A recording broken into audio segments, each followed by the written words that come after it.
오늘은 들으라 부한자들아 라는 제목으로 하나님의 말씀 전하도록 하겠습니다. 연말 연초가 되면은 새해 인사들을 하지요. 주로 복 많이 받으라 이렇게 인사합니다.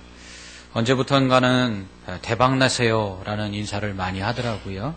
그리고 또 최근에는 부자 되세요 라는 인사들을 많이 합니다.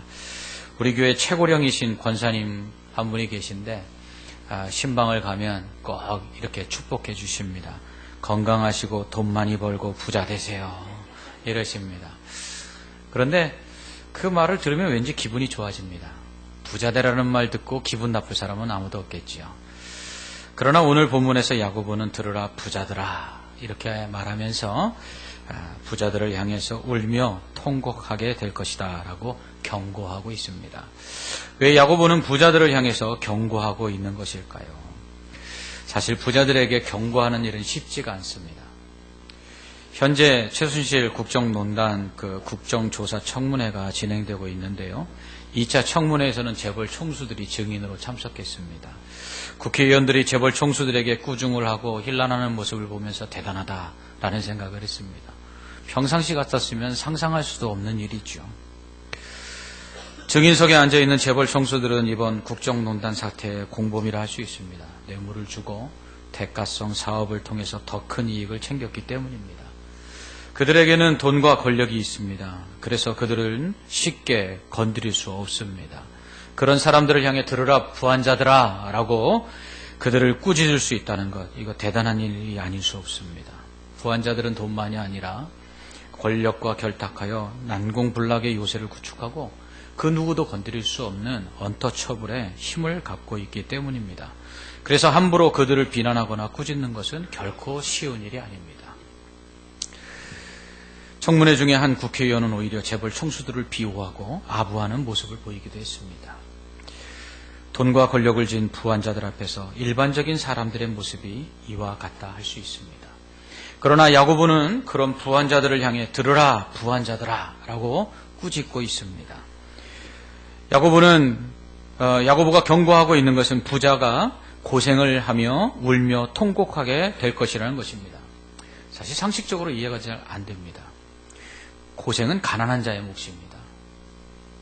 그런데 야고보는 부한자들에게 고생이 임할 것이라고 말합니다. 그로 인해서 울며 통곡할 것이라고 합니다. 여러분, 부자가 망해도 몇 대 가요?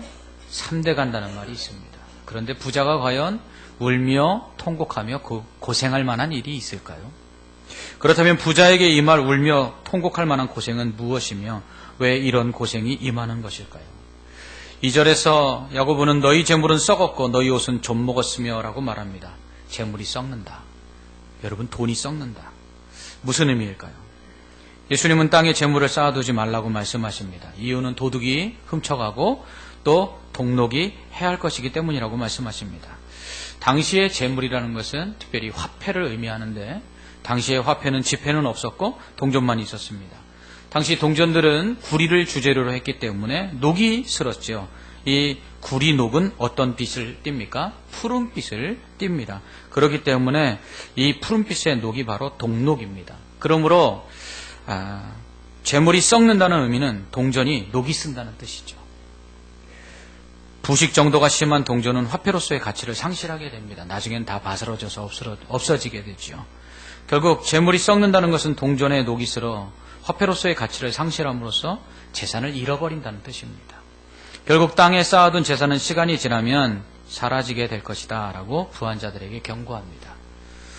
너희 옷은 좀 먹었으며 라는 것은 옷은 부의 상징인데 또 이 옷이 그 신분을 나타내고 그 화려함과 그 재료가 어떤 것이냐에 따라서 때로는 색깔이 어떤 거냐에 따라서 그 사람이 어떤 사람인지를 나타냈지요. 그러나 이 옷도 시간이 지나면 낡아지게 되고 좀이 먹고 그래서 더 이상 입을 수가 없게 되는 것이죠. 이처럼 부한자들의 재물은 이 돈이 썩는 것처럼 녹슬은 것처럼 옷이 낡아서 좀 먹어서 더 이상 입을 수 없게 되어 오히려 그 옷을 입으면 초라해지는 것처럼 그의 자랑이요 그의 영광인 부들은 사라지게 될 것이라는 것입니다.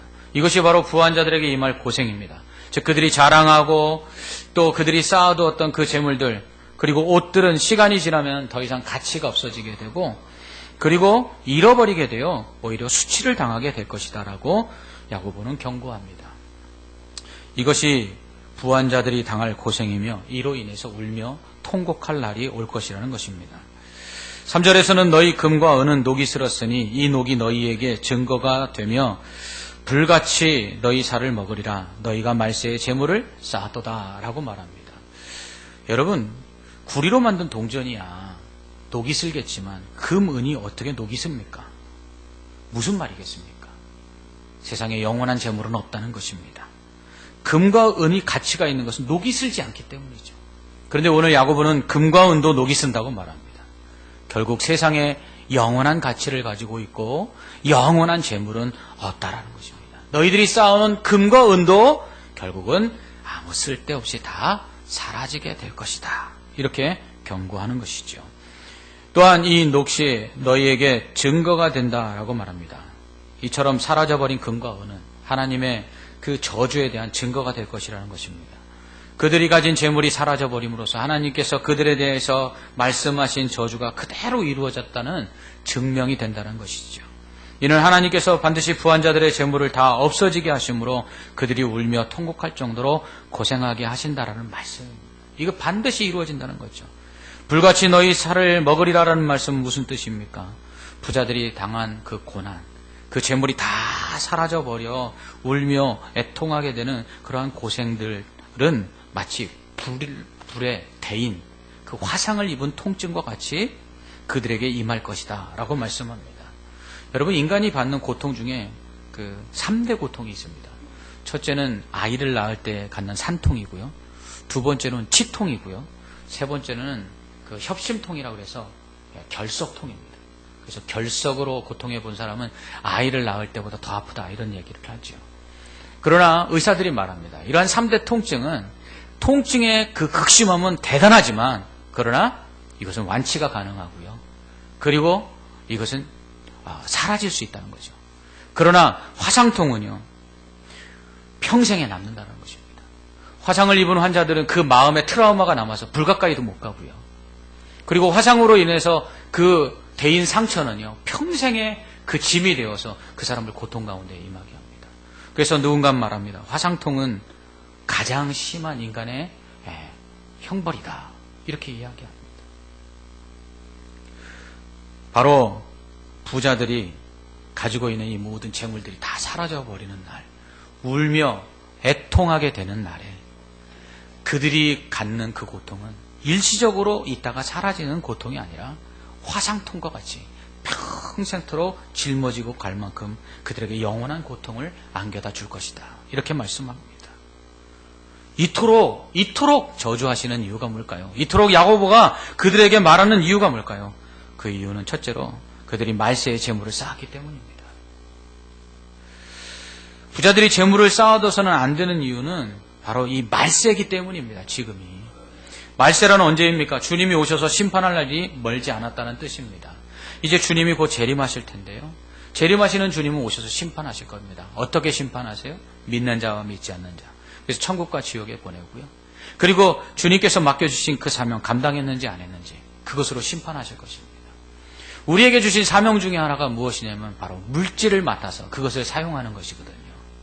부한자들에게 하나님께서 그 물질을 주시면서 그들에게 그 물질을 잘 사용하라고 맡겨주셨는데 이 부한자들이 그 물질을 잘못 사용하면 그리고 그 물질에 대하여 그 청지기로서의 역할을 잘못하면 이처럼 저주를 받게 된다는 것입니다.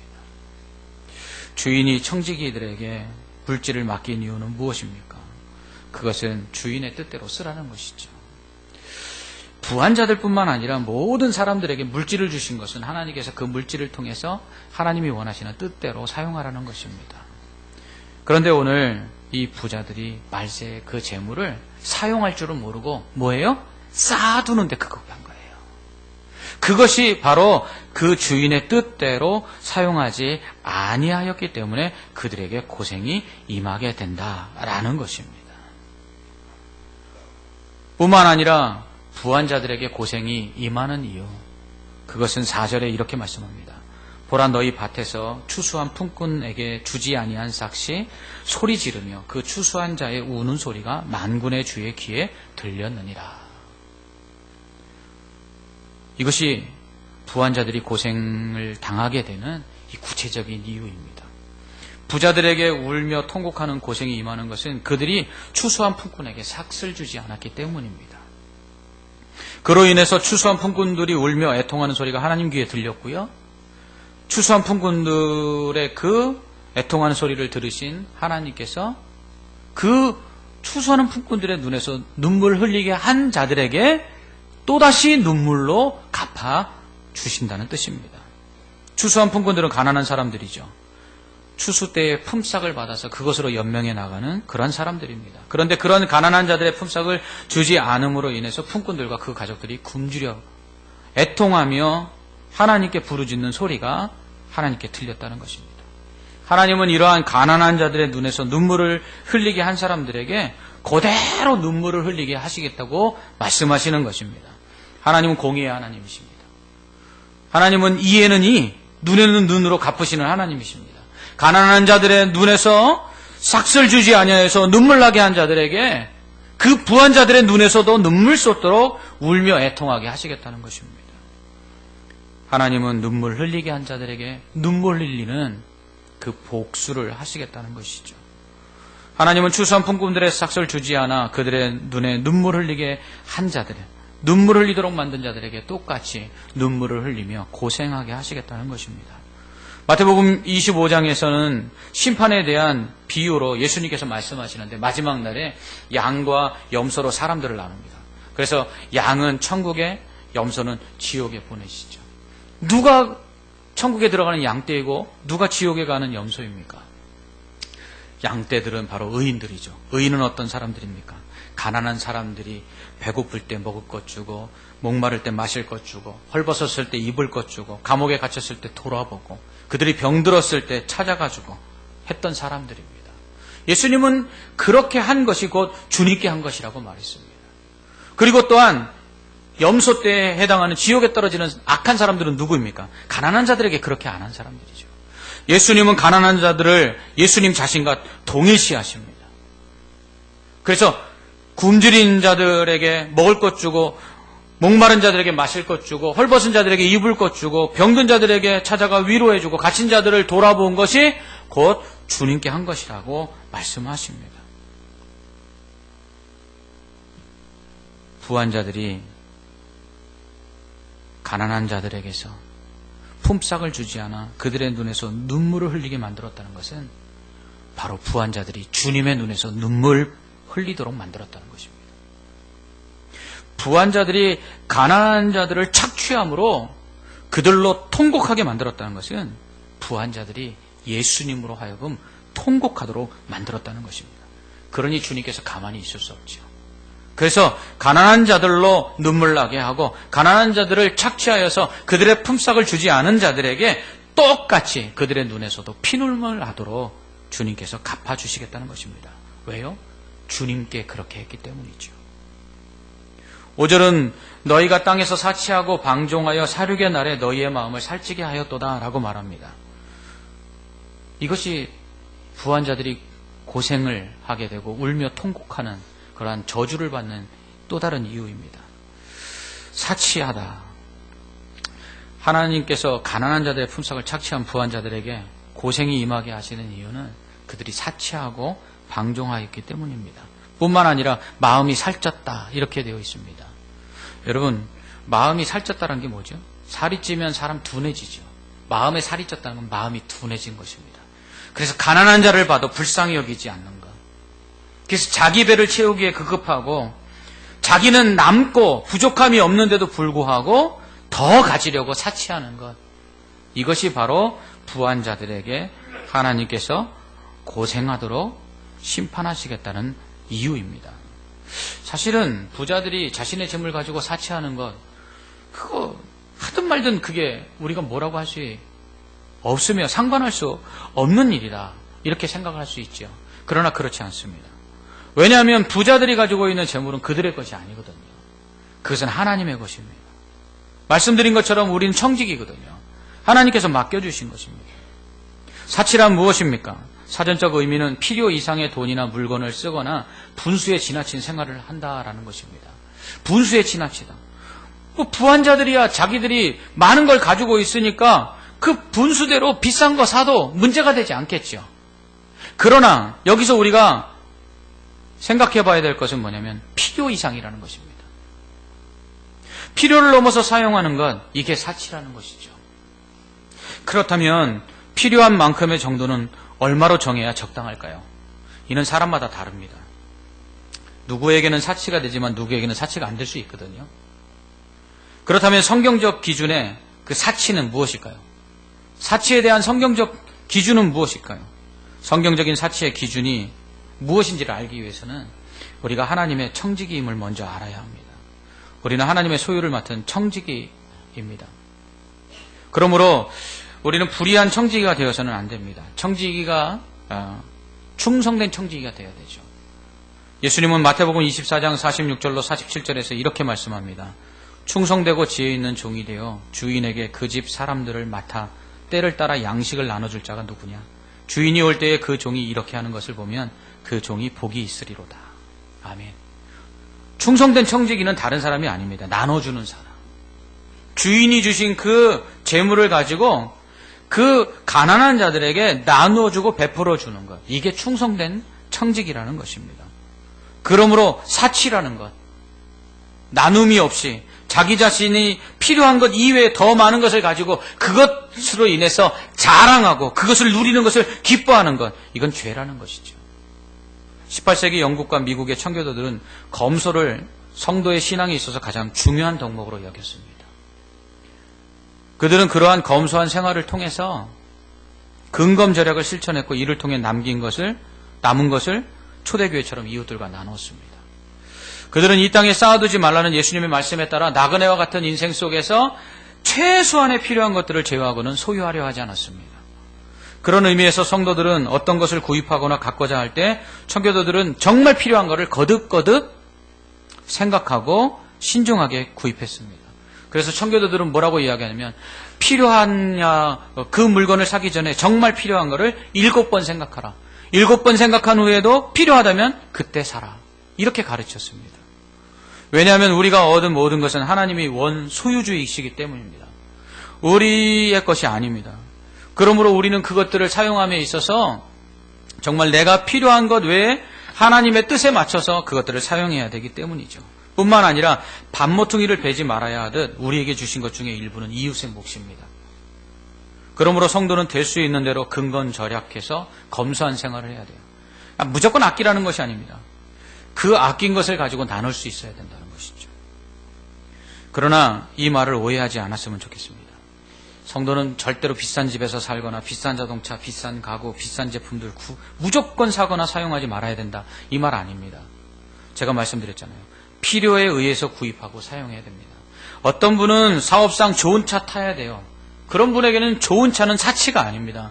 그분은 좋은 차 타야 되는 거죠.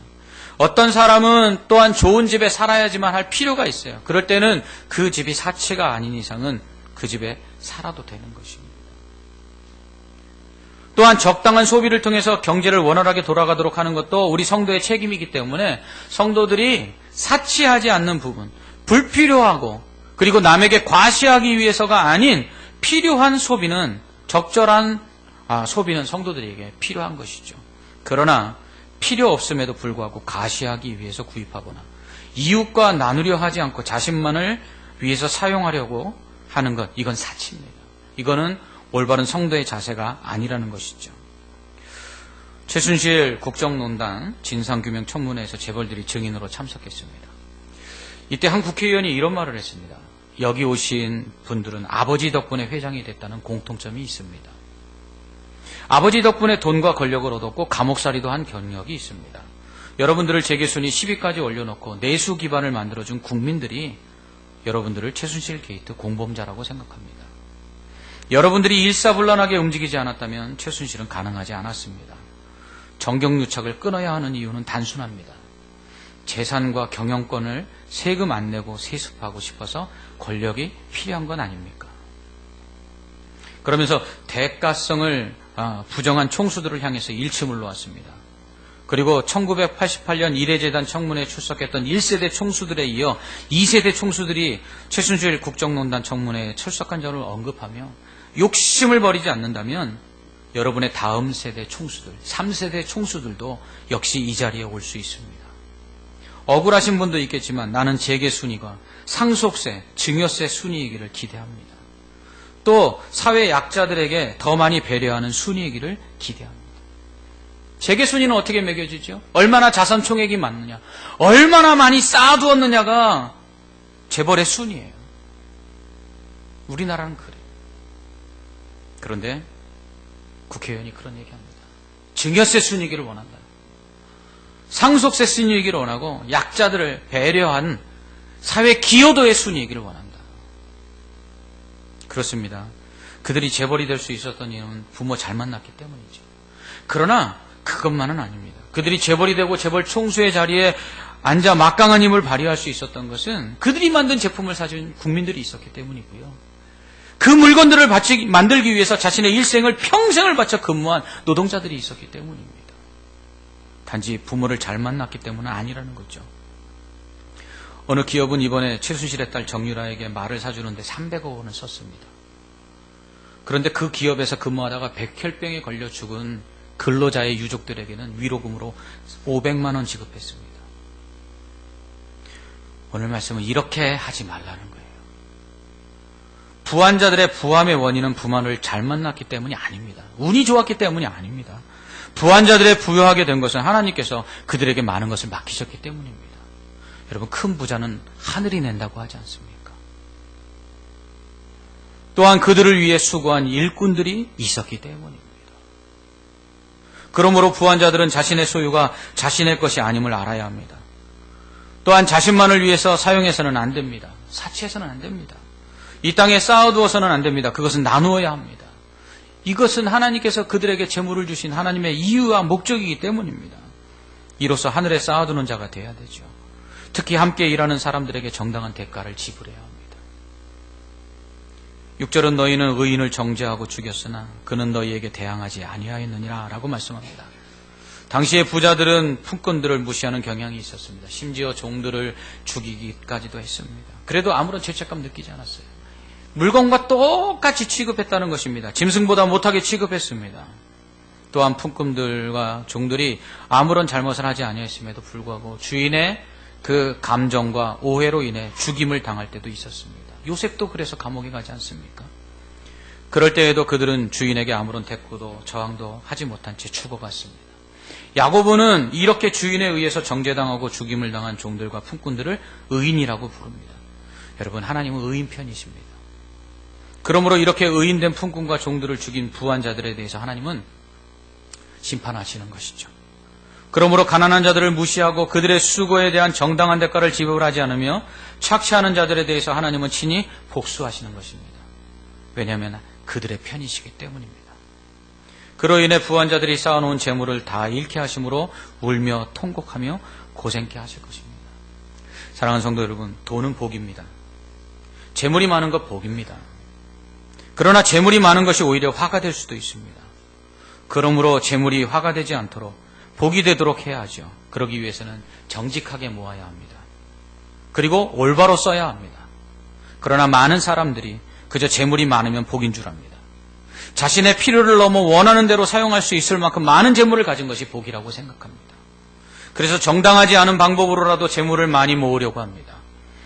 정당하게 지불해야 될 품꾼들의 삭스를 지불하지 않으면서도 상상할 수 없을 만큼의 큰 뇌물을 주는 것을 아까워하지 않습니다. 불법을 통해서 더 많은 재물을 쌓는 것을 지혜라고 생각합니다.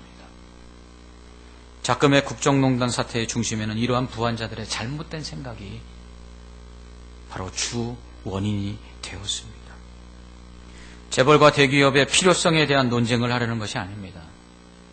재벌 필요 없다, 대기업 필요 없다 이런 말씀 드리는 게 아니에요. 재벌과 대기업이 정직하게 사업을 하여 재물을 모아야 한다는 것입니다. 뇌물로 수십, 수백억 원 쓰면서 근로자들에게 정당한 임금 지불하지 않는 것 멈추라는 것입니다. 최근 기업의 사회적 책임에 대해서 강조되고 있습니다. 기업의 목적, 이윤 창출이죠. 그러나 그 이윤을 사회에 환원해야 된다는 것입니다. 이윤 창출에 기여한 근로자들과 함께 나눠야 하고요. 이윤 창출을 위해서 기업의 제품을 구매해 준 시민들에게 그 이윤을 돌려줘야 된다는 것입니다. 이것이 바로 예수님의 십자가 정신이요 청교도 정신입니다. 예수님은 십자가에서 자신의 생명을 죄인들을 위해서 내어주셨습니다. 자신의 모든 것을 다 내어줬죠. 바울은 이것을 부요하신 주님께서 가난한 우리에게 자신의 부요함을 주심으로 우리를 부요케 하셨다, 이렇게 표현하고 있습니다. 이 세상 모든 것의 주인이신 주님은 우리를 부요케 하시기 위해서 가난해지셨고요. 영생하시는 하나님은 죽을 우리를 살리시기 위해서 그 영원한 생명을 우리를 위해서 십자가에서 내어주셨습니다. 하나님이신 그분은 하나님의 아들이심에도 불구하고 원수되어 심판받아 지옥에 떨어질 우리들에게 하나님의 아들 되도록 하기 위해서 그 아들의 자리를 내어주셨습니다. 이게 십자가 정신이에요. 그러므로 부한 자들은 가난한 자들에게 자신의 부를 나눠줘야 되는 것이고요. 높은 자들은 낮은 자들에게 자신의 높은 자리에서 내려와서 섬겨야 되는 것입니다. 이게 십자가 정신이에요. 청교도들은 이러한 주님의 마음을 본받아서 자신의 생활 속에서 최소한의 필요에 따라 물건을 소유하고 구입하고 남는 것들은 이웃들과 나누었습니다. 자신의 부요함을 나눔으로써 가난한 자들을 부요케 하는 그러한 삶의 실천을 통해서 예수님의 십자가 정신을 그들은 실천했던 것입니다. 또한 50년이 되면 그 가난한 자들이 판 땅을 원주인에게 무상으로 돌려줬던 이 신현 정신을 이어받아서 그들이 죽을 때 자신이 소유했던 모든 소유들을 사회에 환원했습니다. 이것이 바로 청교도 정신입니다. 여러분, 부자가 되지 말라는 것 아닙니다. 부자가 되어도 겸손하고요. 부자가 되어도 검소하고요. 부자가 되어도 금검절약해서 우리가 필요한 것 외에 이 땅에 쌓아두지 아니하고 사치하지 아니하고 나누며 살라라는 말씀입니다. 그러기 위해서는 올바른 방법으로 재산을 모아야 합니다. 착취하여 빼앗는 자가 되는 것이 아니라, 뇌물을 주고 불이한 이익을 얻는 것이 아니라 우리가 얻은 것, 그것을 얻을 수 있도록 도와준 사람들과 함께 나누려고 소유하는 사람들. 가난한 자들을 부요케 하기 위해서 부요해지기를 원하는 부자. 이런 부자가 되라는 것입니다. 우리와 함께 일한 자들에게 정당한 몫을 돌려주고 우리가 만든 물건들을 사준 그 사람들에게 다시금 그 이익을 돌려주는 그러한 부자. 그러한 부자가 되라고 오늘 성경은 우리에게 말씀합니다. 주님이 오실 때가 가까웠습니다. 이 땅에 재물을 쌓아두어 동록이 해하고 도둑이 훔쳐가는 것이 아니라 천국에 쌓아두는 지혜로운 부자들이 되어야 할 것입니다. 예수님은 물질이 있는 것에 마음이 있다고 하셨어요. 이 땅에 재물을 쌓아두면 이 땅에 마음을 두고 천국 갈 생각 안 하죠. 여기가 좋사오니 하겠죠. 그러나 그 주신 재물을 나누어 천국에 쌓아두는 자들은 재물이 천국에 있고 천국에서 받을 상급 때문에 천국을 소망하며 나아가겠지요. 그래서 더 나누고 더 베푸는 삶을 살지 않겠습니까? 그러므로 천국의 재물을 쌓아둬야 합니다. 그러기 위해서는 모으는 자가 되는 것이 아니라 나누는 자가 되어야 합니다. 나만을 위해서 쓰는 자가 아니라 함께 쓰는 자가 되어야 되고요. 또한 사치하는 것이 아니라 검소하게 살아야 됩니다.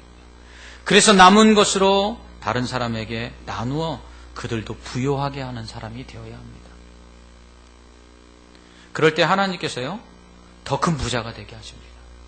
5달란트 받은 종이 5달란트를 남겼어요. 이것은 무슨 말입니까? 열심히 나눠줬다는 것이죠. 그랬더니 주인이 돌아와서 어떻게 합니까? 주인이 주었던 5달란트도 주고 그가 남긴 5달란트도 주고 1달란트 받은 종이 땅에 묻어두었던 것까지 빼앗아서 그 사람에게 줍니다. 하나님의 원칙은 간단합니다. 나누어 주라고 준 자가 잘 나누어 주면 더 나눌 수 있도록 쏟아부어 주시는 것이 하나님의 부자 되게 하시는 원칙입니다. 그러므로 저는 우리 성도들이 이런 부자가 됐으면 좋겠어요.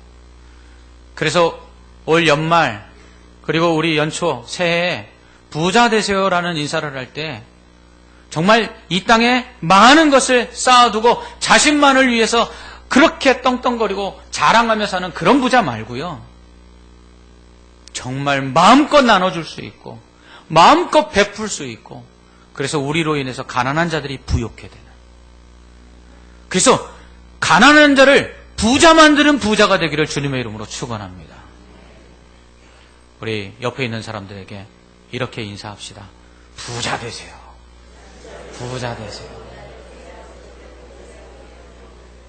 기도하겠습니다. 하나님 아버지, 우리에게 하나님께서는 물질을 맡기시고 청지기로 살기를 원하십니다. 우리에게 맡긴 그 재물은 우리의 부요함을 자랑하라고 주신 것이 아니라 가난한 자들을 부욕해 하라고 나누도록 주신 것인 줄 믿습니다. 하나님, 우리에게 주신 것을 나눌 때에 우리로 더 나눌 수 있는 부자 되게 하여 주시옵소서. 맡겨주신 것 정말 잘 감당하여 마지막 주님 오시는 날에 칭찬받고 더 큰 상 받는 지혜로운 부자들 되게 하여 주시옵소서. 하나님, 우리 성도들 중에 어려움을 당하고 있는 자들이 있습니까? 하나님, 그들이 그 어려움에서 벗어나기를 기도하기보다 하나님, 동일한 어려움 속에 있는 자들을 그 어려움에서 벗어나게 만드는 부자 되도록 기도하게 하여 주시옵소서. 그럴 때 우리 성도들 중에는 가난하고 비난자가 없게 하여 주시고 오히려 나누고 베풀 수 있는 그런 지혜로운 부자들만 넘쳐나게 하여 주시옵소서. 예수님 이름으로 기도합나이다. 아멘.